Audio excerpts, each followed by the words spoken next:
Madame, Monsieur, bonjour. Quelles sont les étapes indispensables pour tendre vers le zéro déchet? Comment l'entrepreneur devra-t-il choisir ses matériaux et s'approvisionner? Voilà les questions auxquelles nous allons tenter de répondre dans ce webinaire qui est réalisé par Wallonie Compétences d'Avenir et mes collègues de Formanam, de Job at Skill, de l'Université ouverte et de l'Eurométropolitane e-Campus. Et puis pour répondre à ces questions, j'ai la chance d'être très bien entouré. Tout d'abord de Damien Veraver, qui est co-gérant de Retrival, une société coopérative active depuis plus de 20 ans dans les services liés à l'environnement et qui s'engage à développer une économie locale, solidaire et circulaire, transformant les déchets en ressources. C'est bien résumé ou il faut ajouter quelque chose? Il faut juste rajouter économie sociale en plus. Voilà, parfait. Et puis à côté de vous, Anne-Michel Janssens, qui est directrice du cluster éco-construction. Alors avant de rentrer dans le sujet qui nous préoccupe aujourd'hui, peut-être expliquer ce qu'est un cluster et plus particulièrement l'éco-cluster construction. Oui, bonjour. Bonjour. Donc les clusters, en fait, sont des acteurs structurants des écosystèmes économiques. Alors dit comme ça, c'est peut-être un peu complexe. Donc je vais revenir un peu à l'origine de la création des clusters. C'est en fait une initiative de l'Union européenne, il y a à peu près une vingtaine d'années, qui a réfléchi sur quels étaient les secteurs d'activité émergents qu'il était bon de soutenir. Donc vous allez retrouver des clusters en fait un peu partout en Europe. En Belgique, l'économie étant régionalisée, on a un cluster wallon, on a des clusters bruxellois, on a des clusters flamands. Vous avez également des clusters en France, au Grand-Duché de Luxembourg. Donc ce sont vraiment des acteurs qui vont travailler sur des économies, sur des chaînes de valeur à développer. Alors, donc nous, on a été créés à 20 ans. Tous les 3 ans, on est réévalué pour vérifier si ce secteur d'activité reste émergent et à soutenir. Donc, vous voyez que jusqu'à présent, on est toujours là-bas. Et depuis l'origine, la région wallonne avait créé... Jamais avec ce dont on va parler. Tout à fait.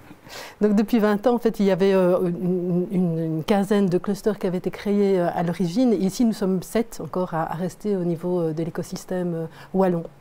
Donc la construction est effectivement un des acteurs clés. Et donc nous avons 4 missions qui sont définies par décret. La première est évidemment de connaître notre écosystème, de pouvoir le cartographier, de savoir donc quels sont les acteurs de la chaîne globale, donc depuis les producteurs de matériaux, les distributeurs, les bureaux d'études, ingénieurs architectes, les entreprises d'exécution et évidemment les entreprises de valorisation et de récupération des matériaux. Ça c'est la première mission, c'est de connaître justement l'activité économique de la région wallonne. La deuxième chose, c'est une fois qu'on connaît, c'est mettre en réseau justement ces différents acteurs pour justement les favoriser l'emploi, la créativité, le dépôt de projets, le développement de leur activité d'économie. La troisième activité, c'est de pouvoir les représenter. Parfois, on s'adresse à des petites entreprises qui ne savent pas aller sur des salons, qui ne savent pas aller à l'étranger. Donc, c'est aussi, nous avons un rôle de représentation et de défense du système, non seulement vis-à-vis du grand public, mais aussi vis-à-vis des acteurs politiques pour faire évoluer certaines réglementations, introduire justement certaines normes en évolution de la construction. Et puis, la dernière activité, c'est vraiment l'activité d'innovation. Donc, c'est de soutenir le développement de nouvelles activités, la création de nouvelles entreprises. Et ici, tout dernièrement, on a une société qui s'appelle Leno, qui récupère des panneaux de MDF, qui les défibre pour en faire des isolants biosourcés en fibre de bois. On va en parler pendant 1 heure, effectivement, de tout ce secteur d'activité, puisque ce webinaire est donc baptisé En route vers le zéro déchet.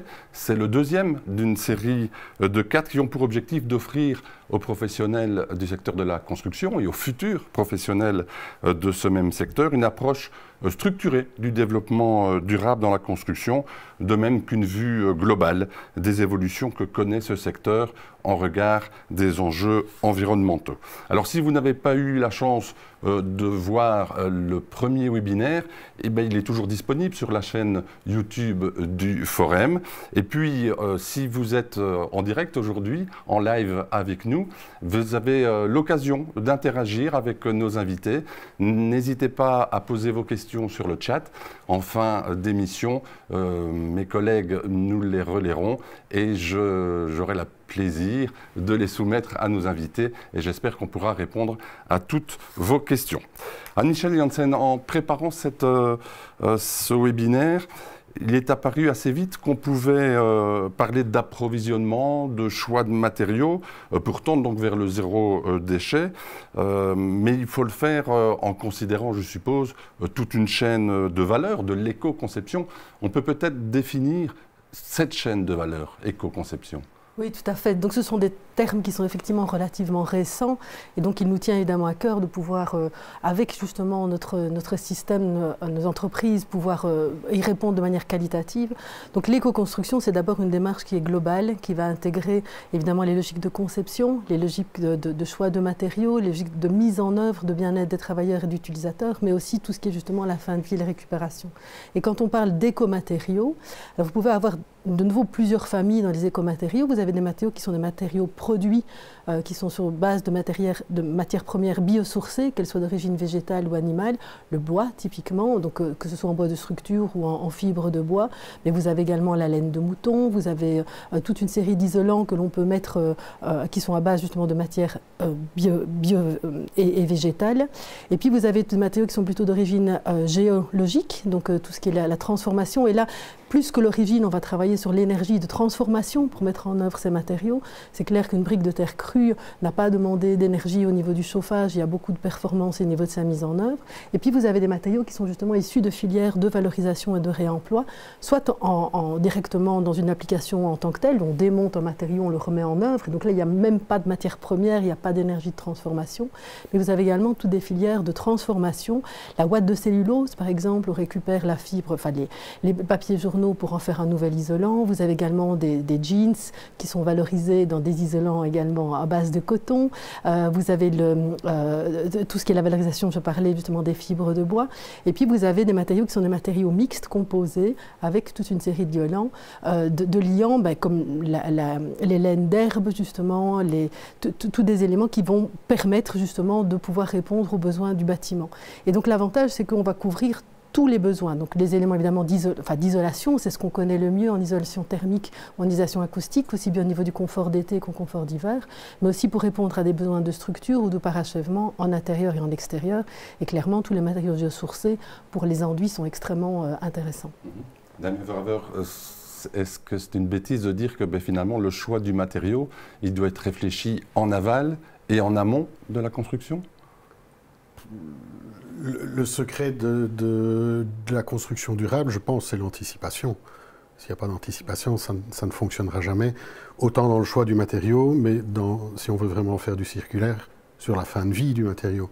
Il y a des matériaux auxquels on est confronté, donc nous, on travaille principalement dans la déconstruction ou le démontage. Il y a des matériaux, même biosourcés, qui en fait sont des aberrations en termes de déconstruction parce qu'on n'arrive pas à les récupérer ou on n'arrive pas à les démonter. Donc évidemment, tout ce qui concerne le choix du matériau, autant dans sa mise en œuvre que dans son démontage, est évidemment hyper important. C'est peut-être le moment de faire la différence entre un matériau de réemploi et un matériau recyclé. Il faut même encore rajouter une notion en plus qui est réutilisée. C'est des définitions qui sont assez légales.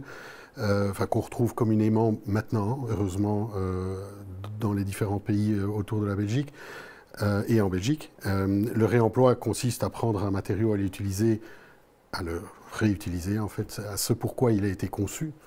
La réutilisation, on détourne un matériau pour en faire autre chose. Un recyclage, dans la plupart des cas, on lui fait perdre une certaine valeur pour le transformer en autre chose. Je vais prendre un exemple très simple. Une porte qu'on utilise comme une porte, c'est du réemploi. Une porte qu'on démonte et qu'on utilise comme un bureau, c'est de la réutilisation. Une porte en bois qu'on broie pour faire un panneau OSB ou un isolant ou autre chose, c'est du recyclage. Voilà qui est clair, net et précis. Exactement. Anne-Michèle Janssen, on entend parler de biomatériaux, de matériaux biosourcés, d'éco-matériaux. De quoi on parle exactement? Quelles sont les différences? Et donc, comme je disais, les écomatériaux, c'est une famille générique. Vous avez les biomatériaux, vous avez les géomatériaux, vous avez les matériaux mixtes et les matériaux de réemploi. Donc ça, c'est vraiment, comme disait Damien, des terminologies sur lesquelles maintenant le monde de la construction s'accorde assez bien. Et donc en fonction de votre usage, de ce dont vous avez besoin, aussi de la disponibilité, vous allez vous tourner vers l'un ou l'autre.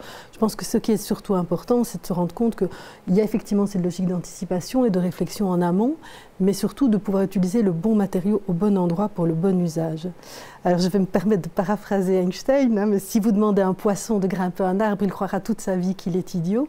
Et je pense que c'est exactement la même chose en fait au niveau des matériaux de construction. Si vous demandez justement à une porte de pouvoir jouer le rôle d'une fenêtre, ça n'ira pas. Donc voilà, il faut utiliser le bon matériau par rapport justement à la ressource disponible, par rapport au contexte et par rapport à l'usage que l'on veut en donner. Justement, l'usage, quelle place ont ces matériaux aujourd'hui dans le secteur de la construction? Alors de plus en plus, heureusement, puisqu'on accorde de plus en plus d'importance non seulement justement à l'origine des matières premières pour ne pas épuiser justement nos différentes ressources, aussi à l'énergie de transformation. Donc ce sont évidemment des matériaux qui sont souvent locaux, avec peu d'énergie de transformation, donc qui ont des bilans carbone extrêmement favorables. Et effectivement, il y a toute cette logique d'attention quand on produit un nouveau matériau en fin de vie qui est extrêmement importante et qu'on soutient. Alors ces matériaux pour l'instant restent effectivement dans l'offre de marché relativement confidentielle, mais nous avons réalisé, vous pouvez retrouver justement sur notre site une cartographie que je montre ici des différents producteurs en fait, que vous allez retrouver. Alors vous voyez que massivement ils sont situés en région wallonne.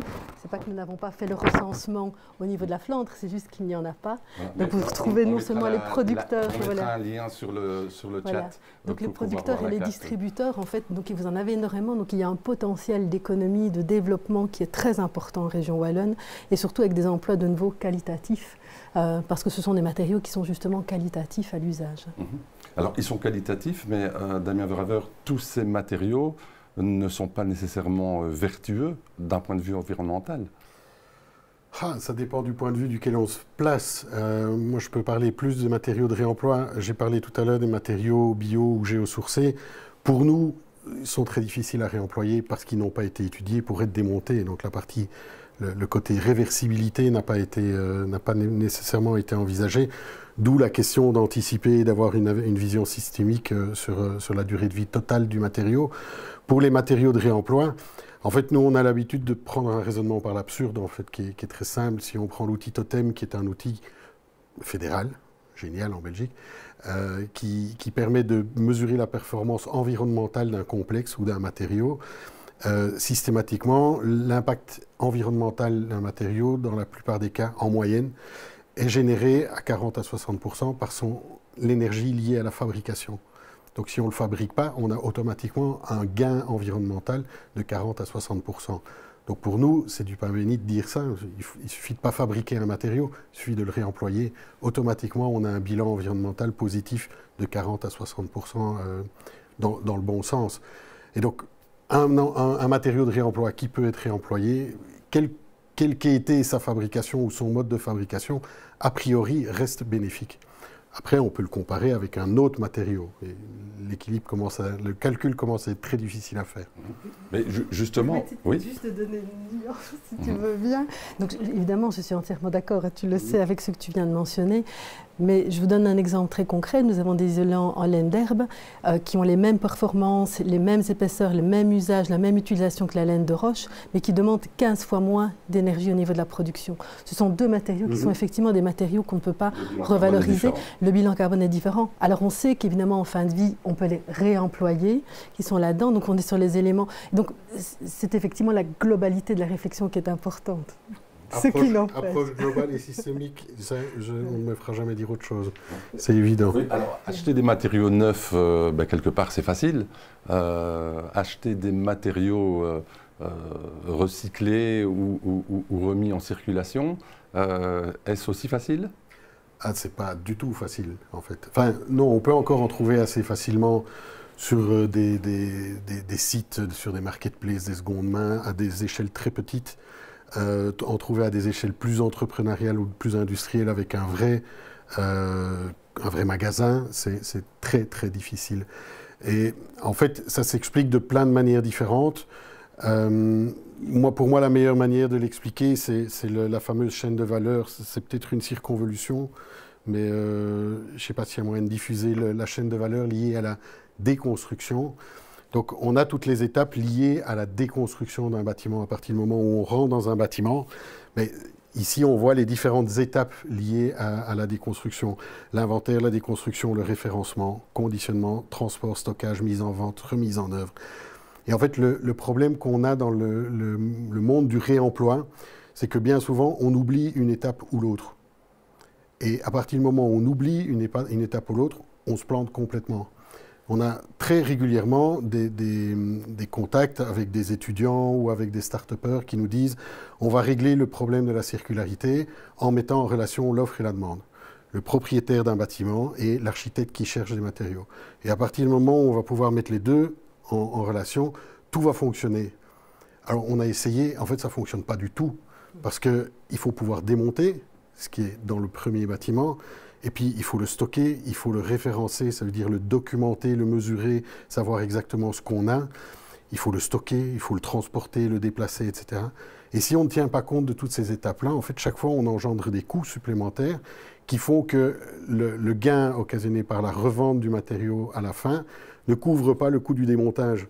Et en fin de compte, on se plante, c'est pas rentable, l'opération n'est pas rentable financièrement, et donc automatiquement, elle n'est pas tenable. Et donc, on est obligé en fait de travailler de nouveau sur une approche globale avec l'entièreté de la chaîne de valeur qu'il faut prendre en compte pour pouvoir réussir une opération de réemploi. Le problème, c'est qu'on a très souvent des magasins ou des matériothèques qui se mettent en place sans tenir compte de l'entièreté de cette chaîne-là. Ils ne tiennent pas. Ils ont besoin d'être en permanence sous Baxter pour pouvoir tenir. Et à la fin, ils arrêtent parce que ce n'est pas rentable. Actuellement encore, je reste convaincu qu'une matériothèque toute seule n'est pas rentable, ne peut pas l'être. Pour être rentable, il faut d'autres services autour. Il faut des services de déconstruction, il faut de l'accompagnement, il faut de la consultance, il faut de l'inventaire, il faut une plus-value en plus. La matériothèque toute seule, actuellement, c'est pas rentable. Et donc, c'est très compliqué de trouver un magasin ou de trouver un endroit où on peut s'approvisionner en matériaux parce que le modèle économique fait qu'actuellement, c'est difficilement rentable.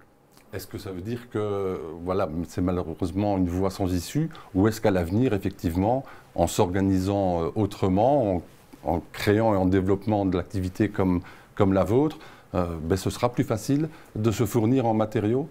Il y a deux facteurs pour moi qui vont jouer, non, trois facteurs qui vont jouer en notre faveur.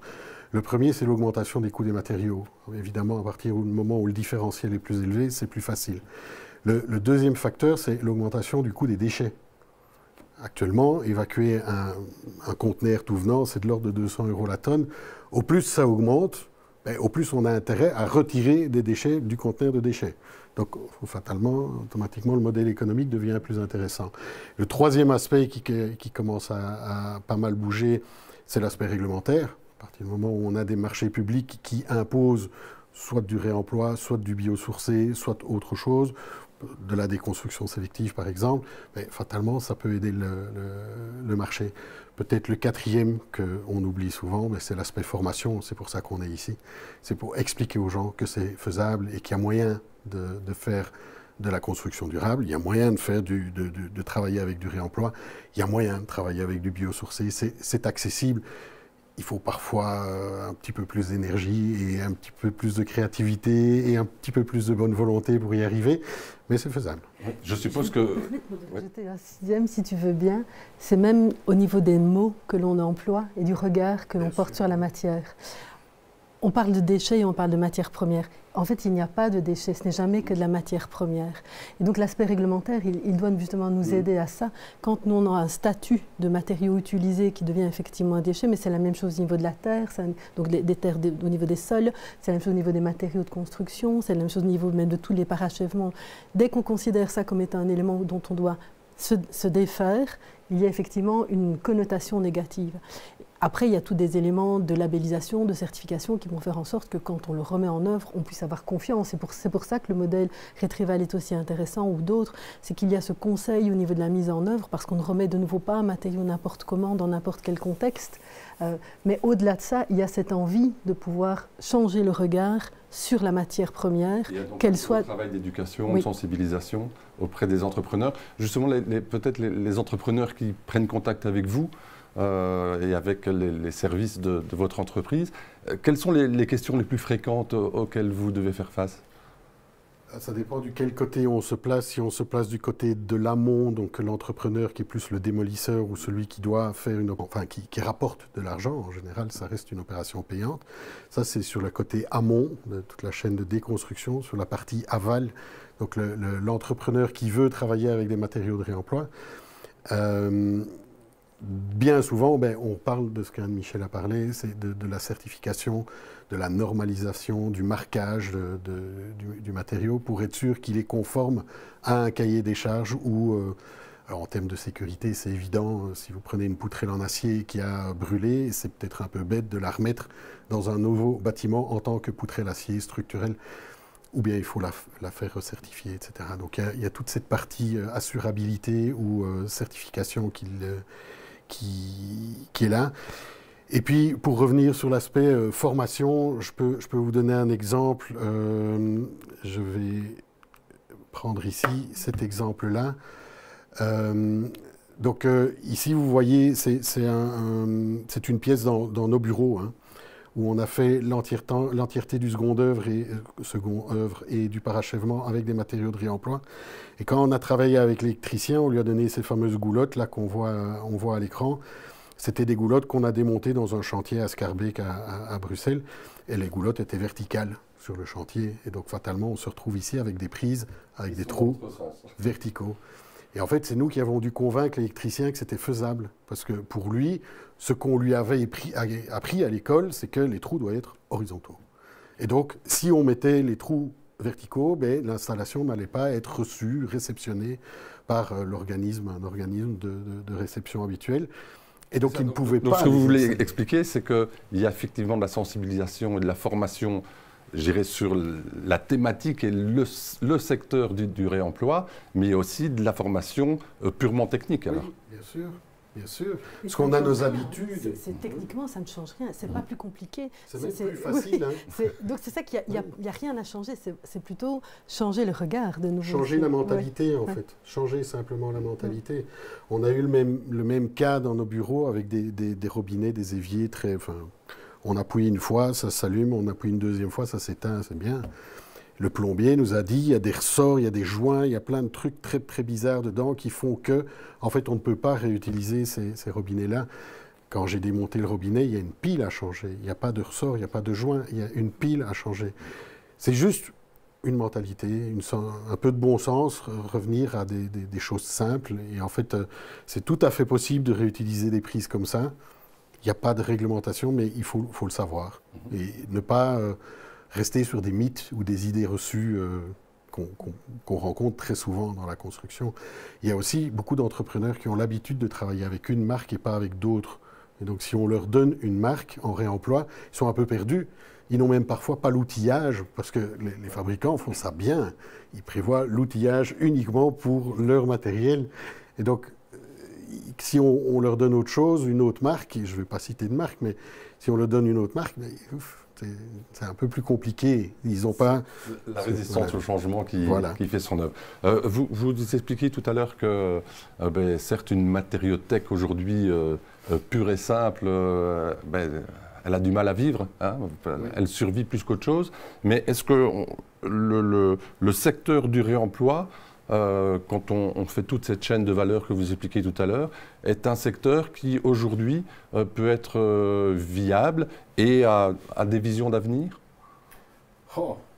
Si ce n'était pas le cas, je crois que j'arrêterais de travailler. Je serais rentier, peut-être. Ce ne sera pas avec Retrival que je serai un jour rentier. Oui, je suis convaincu qu'il y a un énorme potentiel. Rien qu'avec les changements climatiques, on parle énormément...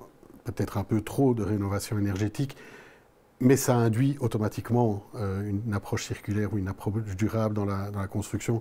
C'est plus Anne-Michel qui va en parler. Sur le secteur du réemploi, vu l'augmentation des coûts des matériaux, je suis convaincu qu'il y a un secteur qui va se développer. À nous de le développer et à nous de faire en sorte que les gens y adhèrent. Et il faut le rendre le plus professionnel possible. Le secteur du réemploi a encore... une connotation un peu bricolage, brocante, les meubles en palette et tout ça. J'ai rien contre les meubles en palette, c'est très beau. Il faut aller plus loin. Dans nos bureaux, on a exactement les mêmes cloisons qu'ici, qu'on voit ici derrière. Exactement les mêmes. C'est du réemploi. Et si vous rentrez dans le bureau, vous ne verrez pas que c'est du réemploi. Donc il y a moyen, vraiment. Il faut changer beaucoup, encore un peu changer les mentalités. Même question pour vous, mais plus par rapport aux biomatériaux. Là aussi, est-ce que c'est un secteur qui pourrait être pérenne ? Oui, bien sûr. Je vais juste me permettre de donner un exemple par rapport au réemploi, si vous voulez bien, puis je reviendrai sur les biomatériaux. Mais pour vous donner un exemple, en Hollande, quand on conçoit un bâtiment, en fait, on envisage dès le départ sa démolition. Et donc les bâtiments en fait, deviennent des banques de matériaux qui ont même plus de valeur une fois qu'ils sont construits que la somme des matériaux. Les Hollandais sont des gens qui sont assez pragmatiques et au niveau de l'économie, je pense qu'on peut leur faire confiance. Donc ça montre bien à quel point le potentiel économique il est présent. Alors pour revenir sur les biomatériaux, alors là la situation est effectivement un peu différente puisque là on est dans une logique de production, donc on doit effectivement extraire une matière première, on a des logiques de transformation, des logiques de mise en œuvre. Alors dans les écomatériaux il y a des transformations et des récupérations et de réemploi évidemment, donc globalement, mais par rapport aux biomatériaux on est vraiment dans une production. Et donc là on va se retrouver sur les mêmes questions de certification, de labellisation. Quand un matériau est mis en œuvre sur le marché, il doit évidemment passer toute une série de tests. Et la difficulté auquel que ce soit les biomatériaux, que ce soit les acteurs du réemploi, c'est que nous sommes sur des acteurs émergents qui doivent faire face à une concurrence absolument démentielle par rapport aux acteurs existants depuis longtemps sur le marché, qui eux sont bardés de toutes les certifications possibles et imaginables. Et donc il faut vraiment aider ce potentiel de développement économique, soutenir ces entreprises qui sont vraiment le potentiel futur de la région wallonne à obtenir. Ils ne veulent pas qu'on leur donne un blanc-seing, ils veulent au contraire qu'on leur donne accès à la possibilité de montrer à quel point leurs matériaux sont performants. Et très concrètement, aujourd'hui, nos producteurs sont en sous-production. On est en dessous de 50% des capacités des outils de production actuels existants aujourd'hui. Et globalement, ils s'en sortent grâce à l'export. Parce que les pays limitrophes, et principalement la France, avec la nouvelle réglementation RE 2020, a vraiment envisagé le potentiel de l'économie circulaire et des biomatériaux comme étant un axe de développement économique majeur et donc a mis en place toute une série de réglementations d'argumentation qui favorisent justement l'usage de tous ces matériaux-là. Et donc nos producteurs, paradoxalement, s'en sortent grâce au marché français. Jusqu'à 2 ans, on vendait plus en France qu'en Wallonie. Mais peut-être justement pour nos auditeurs, est-ce qu'il existe des référentiels ou des plateformes, des portails où les constructeurs peuvent aller à la pêche au renseignement, à la pêche aux fournisseurs, à la pêche aux directives par rapport aux écomatériaux, par rapport aux matériaux de réemploi ? Donc pour le réemploi, vous allez avoir maintenant une nouvelle plateforme qui s'appelle Advitam Matériel qui recense les différents acteurs, les différentes sources. Ils sont en train de se constituer, ça va être mis en œuvre à partir de fin octobre. Vous avez également le site de la région wallonne sur la circularité qui va également référencer les différentes actions et donc notre Wilder est d'ailleurs référencé sur ce site-là. Chez nous, donc sur le site du cluster, donc ecoconstruction.be, vous allez retrouver la liste de tous nos membres, dont les acteurs justement du réemploi. On peut faire une sélection par région et par activité. On est nous présents au niveau des grands salons pour le grand public, donc clairement aussi Bâti-Réno, si certains souhaitent, on les invite à nous rejoindre, on peut leur fournir des cartes d'entrée gratuites et on peut leur fournir justement ici des petits guides qu'on avait préparés pour dire c'est décidé, je m'inscris dans une démarche justement d'éco-construction des rénovations et ensuite on a les cartographies avec les différents acteurs qui sont présents sur place. Donc on est vraiment bien dans cette logique de transmission et d'information sur des acteurs qui sont présents, qui sont tout à fait performants et qui sont capables de répondre aux besoins du secteur.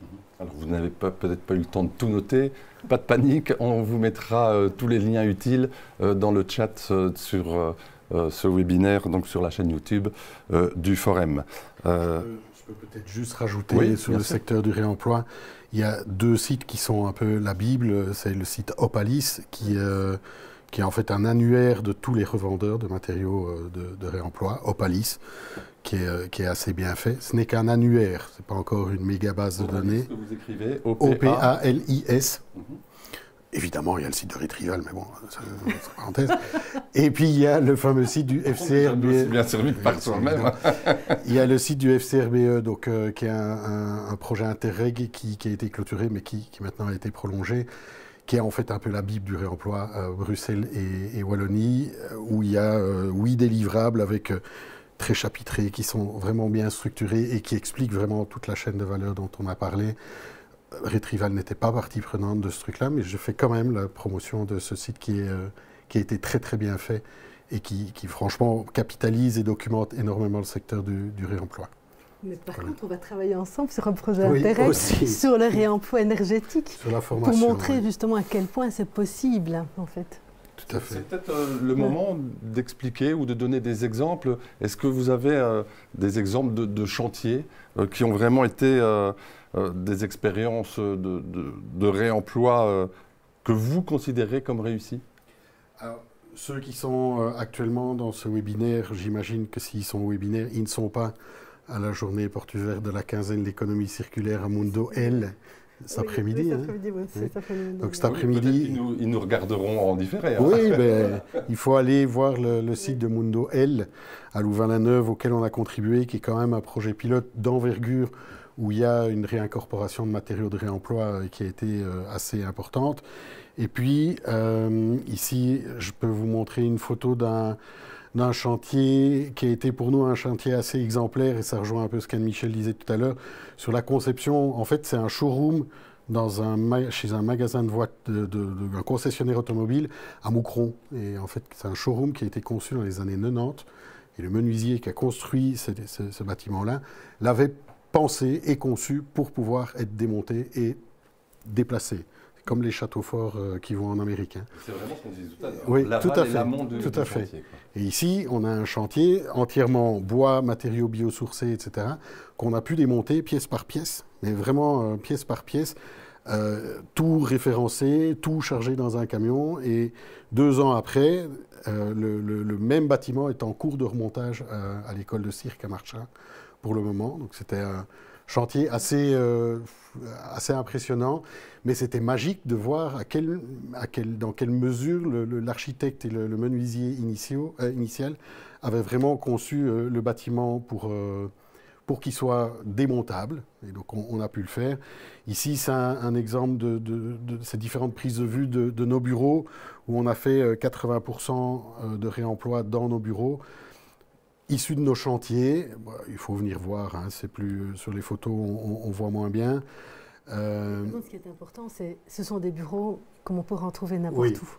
Je pense que c'est vraiment ça le message qui est important, c'est qu'on peut, si on veut, donner l'image du réemploi. C'est du réemploi que c'est du vieux. Mais voilà. en fait, c'est de la construction classique. En fait, l'architecte avec lequel on avait travaillé nous avait dit, on va mettre des panneaux, vous voyez sur la photo de gauche, c'est des panneaux de mélaminés, comme ceux-ci, ici derrière. Il nous avait dit, on va les mettre, et puis on va coller des bandes, des planches de palette dessus pour montrer que c'est du réemploi. Mais en fait, non. Justement, on voulait montrer que c'était pas des palettes, et que c'était pas qu'il y avait moyen de faire du pro, du sexy, du neuf avec du pas neuf. Et du grand échelle. Et ça fonctionne. Je pense que c'est tout, oui.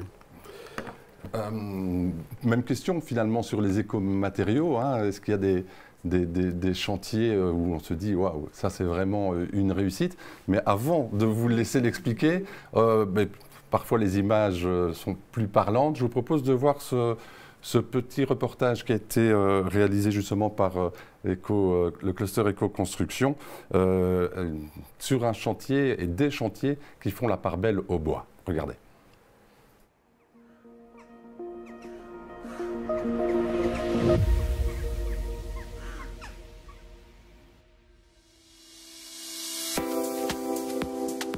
En quelques jours, les murs extérieurs du rez-de-chaussée de cette future maison ont été dressés. Les monteurs posent déjà les cloisons. Les éléments constitués de montants en bois forment le squelette de l'habitation. L'ossature bois, une technique qui rencontre de plus en plus d'intérêt parmi les candidats bâtisseurs. Le fait d'utiliser des matériaux biosourcés, le travail du bois, qui moi, personnellement, me paraît plus agréable que le béton ou le bloc. Voilà, ça ce sont des intérêts des maisons ossature bois, ouais. Et puis la qualité d'atmosphère dans la maison me semble intéressante aussi. Pour cette nouvelle construction, tout a donc commencé quelques jours plus tôt, en atelier. Une fois les études, les plans et les simulations réalisés, la future maison est préfabriquée. On fait tout le squelette de la maison, tout à fait. Le gîtage, les murs extérieurs, le chevronnage de toiture, la charpente. En temps moyen, on va considérer qu'on a 5 jours d'atelier à 3 hommes. La mise en œuvre chantier, tout dépend des accès, tout dépend de la complexité du projet. Mais on peut considérer que sur 3 semaines, à 4 ou 5 hommes, on a mis un bâtiment au sec. Autre avantage, les monteurs travaillent dans un lieu propre et plus ergonomique qu'un chantier. Nous avons tout sur place, les scies, etc. Donc c'est surtout au niveau pratique. Pas d'intempéries, les outils sont à l'abri de la pluie. Une autre technique consiste à assembler de plus grosses pièces de bois, le système poteau-poutre. Pour ce type de construction, la structure porteuse se compose d'éléments verticaux, les poteaux, et des éléments horizontaux, les poutres. Donc le poteau-poutre, c'est une structure principale qui prend vraiment juste les grands éléments porteurs, donc qui fait des parts travées complètes. Et alors on peut remplir ces travées avec ce qu'on veut. Donc, dans ce cas-ci, c'est avec une maçonnerie chaux-chanvre, mais ça peut être aussi avec une structure secondaire, avec de la fibre de bois ou de la cellulose ou d'autres matériaux, ou de la paille parfois aussi. À première vue, la méthode est comparable à celle d'une ossature bois. Mais ici, les pièces de bois sont moins nombreuses et de sections plus grandes. Le système poteau-poutre permet une plus grande liberté pour le montage des cloisons. L'avantage du poteau-poutre, c'est vraiment une structure qui est très espacée, donc ce qui permet à la fois d'avoir soit des grandes ouvertures entre les poteaux, mais qui permet aussi une adaptabilité dans le temps. Donc on peut très bien fermer une paroi pour le moment et décider plus tard de la réouvrir vu que l'élément qui le remplit n'est pas porteur. Troisième technique utilisée pour les constructions en bois, le CLT, une abréviation anglaise pour bois lamellé croisé, un assemblage de plusieurs couches de bois. Ce sont des lames donc, qui ont été contre-croisées, donc cross-laminated timber, qui sont assemblées, qui soient soit clouées, soit collées en fonction du système, puisque les deux systèmes existent. C'est en fait des murs monolithiques qui peuvent faire jusqu'à 12 mètres de long, 3,25 m de haut, qui arrivent déjà avec tous les entaillages et qui arrivent vraiment comme un mur complet, directement posé sur site. On va réaliser du début de la production jusqu'à l'exécution sur le chantier, toute la conception, l'étude, la fabrication et l'installation de tout ce qui peut être fait en ouvrage bois, maison, charpente, carport, bâtiment multi-étages. La limite, c'est notre imagination. C'est du CLT qui a été choisi pour la construction de ces bureaux près de Namur. Avantage, pour réduire les coûts et l'impact carbone, aucune finition n'a été ajoutée sur les murs. Le fait de travailler avec du bois massif, qui fait à la fois la structure du bâtiment, ça nous permet de le laisser apparent. Et donc du coup, on évite toute la surcouche des différentes finitions. Pas de plafonnage surtout, pas de couche ajoutée. De grands bâtiments peuvent être construits en CLT.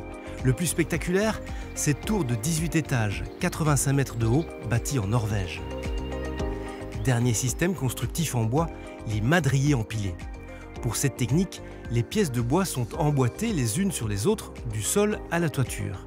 Ils forment les murs extérieurs et intérieurs du bâtiment, tout en offrant une belle finition. Ossature bois, poteau-poutre, CLT et madrier, 4 systèmes constructifs qui font la part belle au charme et au confort du bois, mais aussi à ses capacités structurelles pour la construction de maisons ou de grands immeubles au bilan carbone favorable.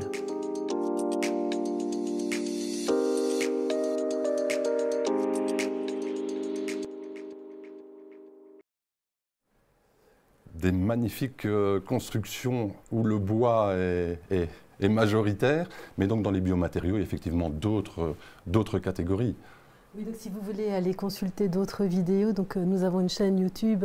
De nouveau, vous allez pouvoir retrouver toute une série de petites capsules, que ce soit sur les différents types justement d'isolants, les différents matériaux, donc qui sont des capsules un petit peu similaires, mais en écoutant la vidéo, on était justement en train de parler de la maison de Damien, si je peux me permettre, où il m'expliquait justement avoir une ceinture en structure bois avec un remplissage en isolant justement fibre d'herbe, avec de la boîte de cellulose et des châssis de réemploi.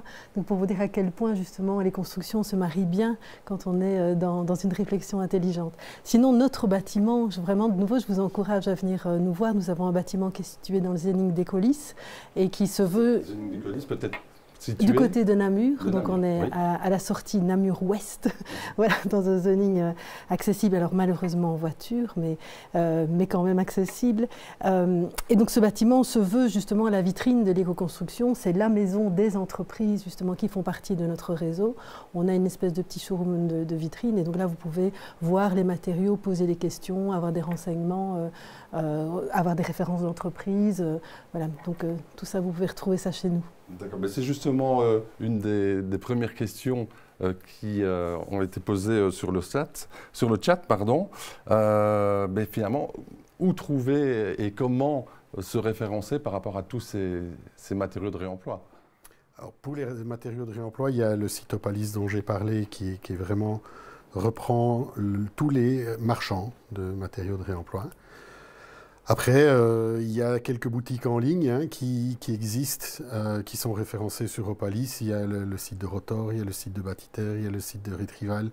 Il y a quelques matériothèques aussi qui sont rattachées à des ressourceries qui commencent à se développer aussi.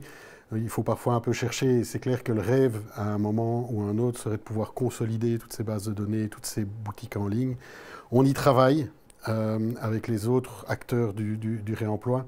Et de vraiment créer un réseau à ce moment-là de distribution. Oui, on y travaille. La grosse difficulté, en fait, est d'utiliser le bon vocabulaire et la bonne grammaire pour que ces bases de données puissent se consolider. Mais s'il y a un certain Jeff Bezos l'a fait avec Amazon, peut-être qu'on arrivera à le faire avec les matériaux de réemploi. Qui sait, avec encore un petit peu d'énergie et de créativité, on va peut-être y arriver. Mais c'est le but, on y travaille en tout cas, essayer de consolider l'offre pour pouvoir augmenter la demande. Il y a d'autres projets qui sont en train de voir le jour, tels que le Réciparc Pro ou le projet Interreg dont Michel a parlé. Enfin, il y a encore beaucoup de choses qui sont en route. En tout cas, ça bouge. Ça bouge. Alors, ça, c'est justement, ça bouge dans la recherche de ces différents matériaux. Est-ce que ça bouge aussi au niveau de l'emploi dans ce secteur? Je suppose qu'il y a de la création de nouvelles compétences, de nouveaux métiers. Est-ce qu'on engage dans le secteur des biomatériaux ou le secteur du réemploi? Globalement, dans la construction, on engage. Donc, si vous voulez, ça c'est un message fort. Si vous voulez vous lancer dans la construction, venez nous rejoindre. Oui, ça, je pense que Hugues Kempeners en a bien parlé lors du dernier webinaire. C'est vraiment un secteur qui est en grande émergence, avec beaucoup de diversité, avec des emplois qualitatifs. Je veux dire, on n'est plus dans Charlie Chaplin. Hein, je veux dire, maintenant, on fait attention au niveau des entreprises, au bien-être des travailleurs, justement à la qualité des matériaux. Et puis, c'est de donner du sens, en fait, de créer des lieux de vie, c'est extrêmement important et qualitatif. Donc, on engage, et tout particulièrement, justement, aussi bien dans le réemploi que dans les écomatériaux, puisque ce sont des nouvelles entreprises qui sont justement en train de se développer, donc elles sont majoritairement en croissance, oui. Et je suppose que c'est du personnel à former. Alors, de notre côté, on est une coopérative à finalité sociale agréée entreprise insertion, donc on fait aussi de l'accueil et de la formation de personnes précarisées à un moment ou qui n'ont pas eu de chance à un moment. Et on est en train de construire un parcours de formation pour créer les nouveaux métiers, en fait. Le valoriste en éléments du bâti ou celui qui est capable de rentrer dans un bâtiment et de commencer à démonter proprement, et surtout d'identifier ce qui doit démonter proprement, comment le traiter, comment le transporter, le conditionner, le référencer. On revient à ma chaîne de valeur initiale. Ce sont des nouvelles compétences, ce sont des nouveaux métiers, c'est des choses qu'on n'apprend pas actuellement. Celui qui sait placer une porte ne sait pas nécessairement la démonter correctement pour qu'elle puisse être orientée vers le réemploi.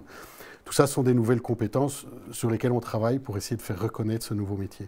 Et vous travaillez donc avec les opérateurs de formation, Forem, oui, IFAPME, tout à fait. Une question plus pour Anne-Michel. Je la lis en même temps que vous la découvrez. Hein. Je vais anticiper la question que l'on nous pose tout le temps. Est-ce que le secteur est prêt pour répondre aux enjeux énergétiques et climatiques ? Ça, c'est effectivement la grande question qui nous est posée tout le temps. Et donc, oui, effectivement, comme je vous ai dit, les producteurs de matériaux sont présents, ils sont en sous-capacité, donc faisons appel à eux. Donc, au niveau de la matière première, au niveau de la transformation, au niveau de la production, on a tout ce qu'il faut pour pouvoir répondre à la demande. Au niveau des entreprises d'exécution, alors oui, on travaille sur la formation, sur la conscientisation, mais finalement, placer un bloc de chauchan, vous placez un bloc de béton, c'est quand même toujours placer un bloc. Le joint n'est peut-être pas tout à fait le même, la coupe n'est pas tout à fait la même, donc il y a de l'adaptation, mais ça veut dire qu'on ne va pas détruire les emplois existants, on va au contraire les accompagner dans la transition. Et au niveau justement objectif à atteindre énergétiques et environnementaux, ce sont des matériaux qui non seulement pour les biosourcés vont capter du CO2, donc ils auront un impact qui sera même positif au niveau de la diminution du CO2 dans l'atmosphère, qui ne demandent pas beaucoup d'énergie de transformation et qui vont travailler sur, comme je disais, le confort d'été aussi. Donc vous allez éviter tout ce qui est la surchauffe au niveau des bâtiments. Et on sait pourtant avec les réchauffements climatiques que c'est vraiment un enjeu majeur à avoir sur l'avenir. Donc oui, nous sommes prêts. Faites appel à nous. Alors, autre question. Alors effectivement, les choses évoluent et ça fait presque une heure que vous nous le racontez et c'est tant mieux. Il y a les directives européennes qui vont arriver au fur et à mesure, mais on sait que là, les temporalités sont parfois assez périlleuse, si je peux m'exprimer comme ça. Mais donc, est-ce qu'à court terme, il y a des éléments qui peuvent permettre de booster votre secteur d'activité ? Alors très clairement, je prends l'exemple de la France, comme je dis, la question du carbone stocké au niveau des matériaux qui est intégré dans la RE 2020 est un élément qui a changé tout au niveau de l'économie et de la production des nouveaux matériaux. Là, cette prise en compte justement d'un bilan carbone avec cette réalité sur naturellement bas carbone, qu'on n'est pas dans de la compensation, je veux dire, on ne va pas casser quelque chose, nettoyer puis considérer que c'est bon. Non, on va directement travailler à quelque chose qui est bon dans le bon sens du terme. Donc ça, c'est des choses qui peuvent absolument aider le secteur. Oui. Un élément simple aussi, c'est bateau, hein, c'est la commande publique évidemment. Mais il y a beaucoup de travail qui est fait actuellement au niveau de la région wallonne pour incorporer dans les marchés publics des clauses qui facilitent d'une part la déconstruction ou la dépose sélective et d'autre part qui favorisent la réincorporation de matériaux de réemploi ou bio ou géosourcés. Et donc la commande publique devrait être exemplaire et peut l'être.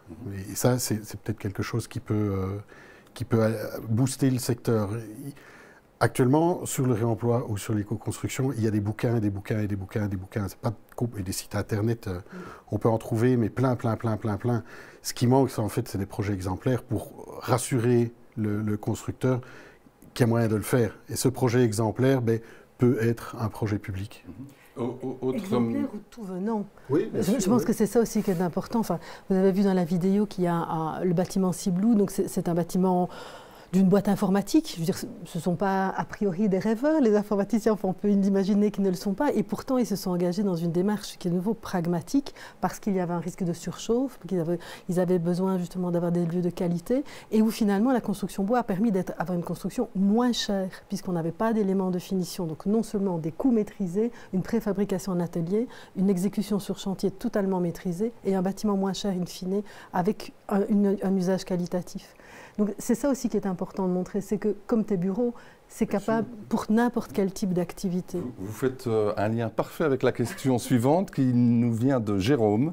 Est-ce qu'une maison construite à base de matériaux récupérés peut-elle être plus économique qu'un projet avec des nouveaux matériaux? Si oui, à quel niveau les économies sont-elles réalisées? Ça c'est une question qui est très difficile. Je vais prendre l'exemple de nos bureaux. Les bureaux, 2 plateaux de 140 mètres carrés, 280 mètres carrés, équivalent d'une maison à peu près. Tout le second œuvre a été fait avec du réemploi. Si on fait le bilan global, on a essayé de chiffrer, de comparer par rapport à un chantier qu'on aurait fait avec des matériaux neufs.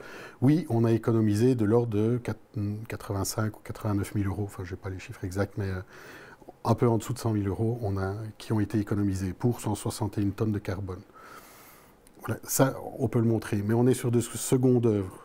Faire une maison, un bâtiment entier avec du réemploi, je ne pense pas que techniquement ce soit raisonnable.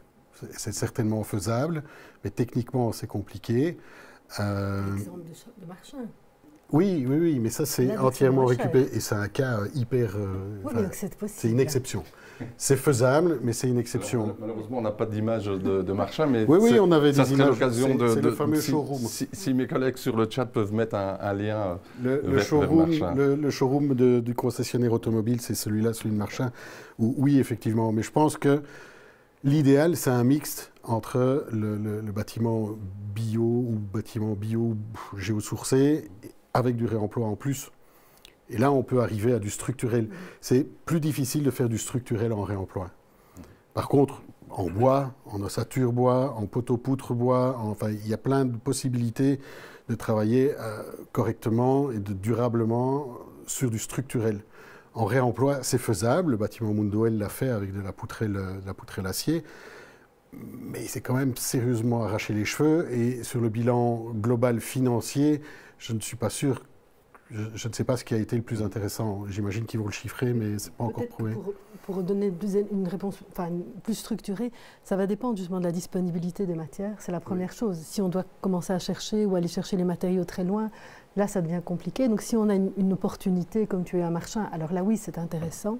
Et le deuxième élément, c'est la conception. Si de nouveau on a une conception qui n'intègre pas des logiques de réemploi, typiquement les châssis. Si vous dessinez une façade avec des châssis, puis que vous trouvez des châssis qui n'ont pas la bonne dimension, votre permis ne va pas être accepté. Donc il faut même parfois que la réglementation au niveau des châssis, quand vous déposez un permis, on accepte avec une variabilité. Donc ça, c'est même au niveau des communes, il faut qu'elles puissent accepter. Ben oui, ce sera plus ou moins 20 cm, peut-être au niveau de la largeur ou de la hauteur de la fenêtre. Une commune qui l'a fait en plus. Oui, donc c'est possible. C'est là. Construire son projet en ayant déjà les matériaux de réemploi qui seront utilisés. Voilà. Ça me permet de faire le lien avec la question suivante qui est posée par Marilyn. Et point de vue des garanties des produits de réemploi. L'éternelle question, hein, c'est l'éternelle question. C'est une question importante et je comprends que, quelque part, on y réfléchit quand on est maître d'ouvrage. Alors, de nouveau, ça va dépendre des matériaux et de ce à quoi ils vont être destinés. Après, il y a une... Allez, je vais être un peu méchant, mais il y a aussi une part d'hypocrisie dans cette question de la part des entreprises dans la plupart des cas. Je vais prendre l'éternel même exemple, un couvreur qui démonte une toiture et qui tombe sur un chevron ou une poutre en bois qui est encore en bon état, il va prendre son marteau, il va taper dessus et à l'oreille, il va pouvoir dire la poutrelle elle est encore bonne. Et lui, il va la réutiliser, ça ne posera pas de problème, dans la plupart des cas. Si moi je récupère la poutrelle, je fais la même chose avec mon marteau et que je la revends, personne ne va vouloir me l'acheter sous réserve qu'en fait elle n'est pas certifiée. Donc il y a une petite part d'hypocrisie là derrière. Moi, quand je revends la poutrelle en bois, je leur dis, l'utilisez pas pour du structurel. Faites-en ce que vous voulez ou ça a vos risques et périls. Parce que sous-entend qu'il faudrait presque réglementer aussi les matériaux de réemploi. C'est en cours. Hein, donc Buildwise travaille sur certains éléments à essayer de mettre des critères simples de recertification ou de requalification de certains matériaux. Bâtiter travaille avec Seco aussi sur certains matériaux et certains projets pour pouvoir les requalifier ou les recertifier. Après, on est de nouveau dans la chaîne de valeur. Si on rajoute une étape dans la chaîne de valeur, ça augmente automatiquement le coût. Et à un certain moment, si on continue à augmenter le coût lié à la remise sur le marché de matériaux, ils ne sont plus concurrentiels avec des matériaux neufs. Donc on doit toujours trouver l'équilibre entre le coût et la revente. Donc c'est là où mais c'est faisable. Aider les entreprises de nouveau, puisque pour garantir cette sécurité au niveau des utilisateurs à un coût acceptable, il faut aider de nouveau toutes les entreprises à pouvoir certifier et garantir que justement les matériaux sont corrects. Mais un bloc de béton que vous démontez, c'est un bloc de béton. Il n'y a pas à discuter. Je veux dire, une tuile, c'est une tuile. Si elle est fendue, effectivement, on ne va pas la mettre, on va la broyer, on va en faire autre chose. Mais idem pour une porte. Une porte, c'est une porte bien démontée aussi. Voilà, exactement. Merci beaucoup d'avoir répondu à toutes ces questions. J'espère que vous en savez un petit peu plus, vous y comprenez un petit peu plus, comme moi, hein, sur le réemploi et les éco-matériaux. Les prochains rendez-vous de ce cycle de webinaire, c'est le 5 novembre. On parlera de nouvelles technologies dans la construction et les plus-values pour les travailleurs et pour le bâtiment. On parlera entre autres de totems qu'on a évoqué tout à l'heure. Et puis en décembre, le 4e et dernier webinaire sera consacré à la construction durable en pratique, en pratico-pratique. Voilà, merci encore à vous deux d'avoir participé, de nous avoir partagé votre savoir. Merci à ceux qui ont participé, eux, à la réalisation de ce webinaire. Donc Wallonie Compétences d'Avenir, Job at Skill, Formanam, l'Université ouverte et l'Eurométropole Itané e-Campus. Rendez-vous donc le 5 novembre. Ce webinaire est évidemment toujours revisionnable sur la chaîne YouTube du Forum. Merci de votre attention. À très bientôt.